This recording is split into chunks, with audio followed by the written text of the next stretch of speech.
The letter that never reached. స్టోరీలోకి వెళ్దామా?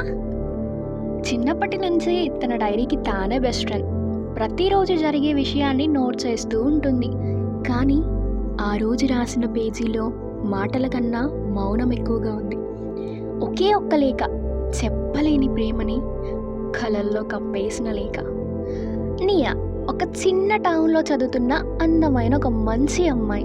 తనకి మాటల కన్నా ఎమోషన్స్ ఎక్కువ. ఆమె భావాలకు ఒక పేజ్ చాలుతుంది. But one thing she never shared with anyone. ఆ ఒక్క లేఖ, a letter she wrote but never sent. ఆ పేజీని ఎవరు చదవరు అని అనుకుంది.